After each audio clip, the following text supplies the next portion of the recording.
அன்பான சகோதர சகோதரிகளுக்கு அஸ்ஸலாமு அலைக்கும் வரஹ்மத்துல்லாஹி வபரகாத்துஹு. மானுட வரலாற்றின் ஒவ்வொரு பக்கத்திலும் ஓர் ஒளியின் மையம் உள்ளது.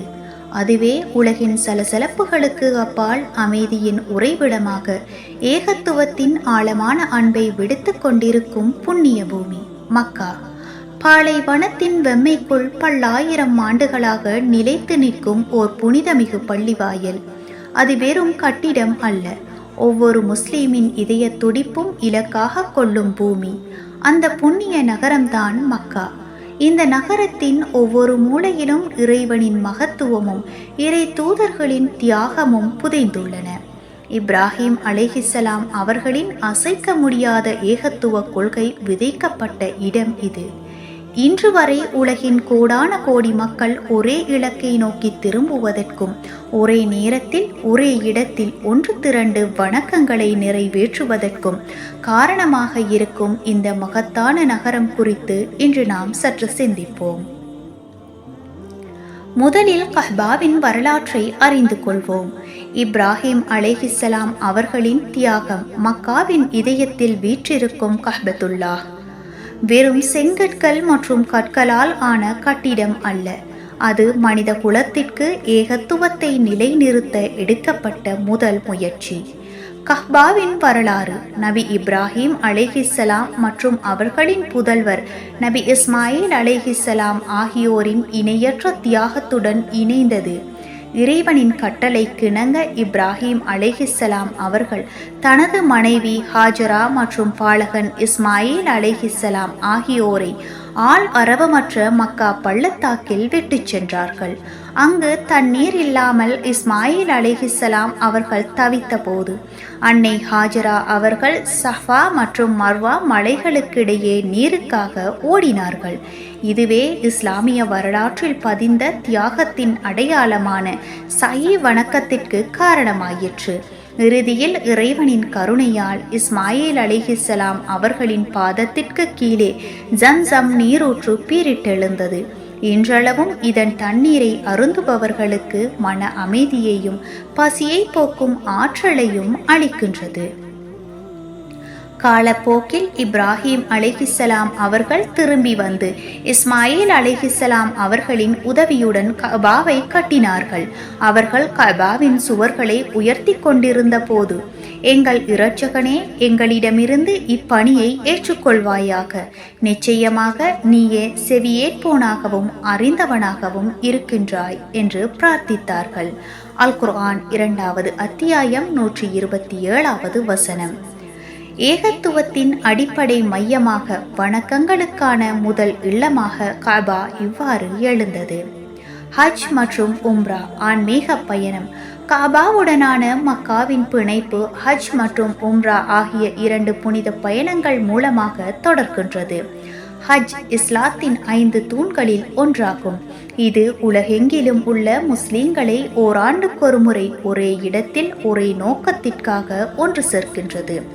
ஹஜ் என்பது பெரும் சடங்குகள் அல்ல, அது இப்ராஹிம் அலைஹிஸ்ஸலாம், இஸ்மாயில் அலைஹிஸ்ஸலாம் மற்றும் அன்னை ஹாஜரா ஆகியோரின் வரலாற்றை மீண்டும் வாழ்ந்து பார்க்கும் ஓர் அனுபவமாகும். ஹஜ்ஜில் இஹ்ராம் தரித்தல், உலக ஆசைகளை துரத்தல், கஅபாவை தவாபு செய்தல், சஃபா மற்றும் மர்வாக்கிடையே ஓடுதல், தியாகத்தை நினைவு கூறுதல், அரஃபாவில் நிற்றல், மன்னிப்பு கோருதல், முஸ்தலிஃபாவில் தங்குதல், மீனாவில் ஜம்ராக்களில் கல்லெறிதல், ஷைத்தானை வெறுத்தல் போன்ற வணக்கங்கள் உள்ளன. இந்த செயல்கள் அனைத்தும் ஒரு முஸ்லிம் தனது வாழ்வின் உலக இன்பங்களை நீக்கி முழுமையாக இறைவனின் பக்கம் திரும்புவதற்கான பயிற்சியாகும். உம்ரா, ஹஜ் போன்றே அதே அடிப்படை வணக்கங்களை கொண்ட சிறிய யாத்திரையாகும். இது எக்காலத்திலும் நிறைவேற்றக்கூடியதாக உள்ளது. இந்த இரு பயணங்களும் உலகளாவிய இஸ்லாமிய சமூகத்தின் ஒற்றுமையை செதுக்கும் மாபெரும் ஆன்மீக பட்டறைகளாகும். ஏகத்துவத்தின் மையமும் அல்லாஹுவின் வீடும். மக்காவின் உண்மையான முக்கியத்துவம் அதன் வரலாற்று சின்னங்களில் இல்லை, மாறாக அது போதிக்கும் ஏகத்துவ கொள்கையில்தான் உள்ளது. நபி முஹம்மது ஸல்லல்லாஹு அலைஹி வஸல்லம் அன்னவர்களின் வருகைக்கு முன் கஅபாவுக்குள் பல சிலைகளை வைத்து வழிபட்டனர்.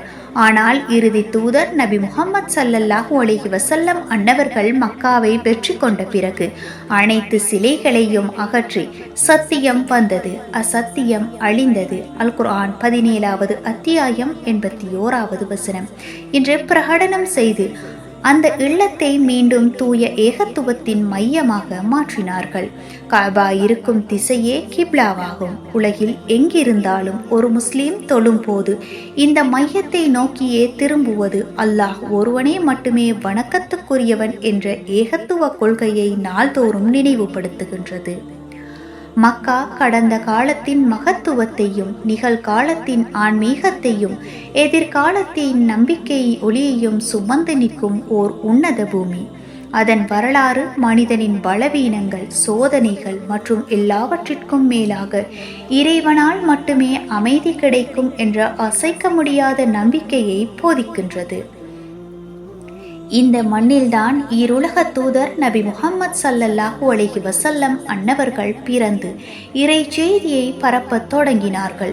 இப்ராஹிம் அலைஹிஸ்ஸலாம் அவர்கள் கஅபாவை கட்டிய நாள் முதல் இன்று வரை மக்கள் கூட்டம் கூட்டமாக இங்கு வந்து பாவ மன்னிப்பு கோரி இறைவனின் அன்பை வேண்டிச் சொல்கின்றார்கள். மக்கா இஸ்லாமிய உலகிற்கு பேசும் ஒரு மௌன சாட்சியாகும். வாருங்கள், உங்கள் படைப்பாளனிடம் திரும்புங்கள், ஏகத்துவத்தின் மையத்தில் உங்கள் உள்ளங்களை புதுப்பித்துக் கொள்ளுங்கள் என்று உலகம் முழுவதையும் அழைத்து கொண்டிருக்கின்றது. இந்த அழைப்பை கேட்டு நாம் அனைவரும் நம் மனதை சீரமைத்து ஈருலகிலும் வெற்றி பெறுவோமாக, இன்ஷா அல்லாஹ். இந்த வீடியோ உங்களுக்கு நிச்சயம் பயனுள்ளதாக அமைந்திருக்கும் என்று நாங்கள் உறுதியாக நம்புகின்றோம். அல்லாஹுவின் கிருபையால் இத்தகைய பயனுள்ள இஸ்லாமிய சிந்தனைகள் மற்றும் தகவல்களை தொடர்ந்து பெற்றிட நமது சேனலை சப்ஸ்கிரைப் செய்யுங்கள். நீங்கள் கொடுக்கும் ஒவ்வொரு லைக் மற்றும் ஷேரும் இந்த நற்செய்திகளை அதிகம் பேரை சென்றடைய உதவும் ஒரு தர்மமாகும். எனவே மறக்காமல் லைக் செய்து உங்கள் நண்பர்கள் மற்றும் உறவினர்களுக்கு ஷேர் செய்யுங்கள். நாம் அனைவரும் ஈருலகிலும் வெற்றி பெற வல்ல ரஹ்மான் துணை நிற்பாராக. ஆமீன். வஸ்ஸலாம்.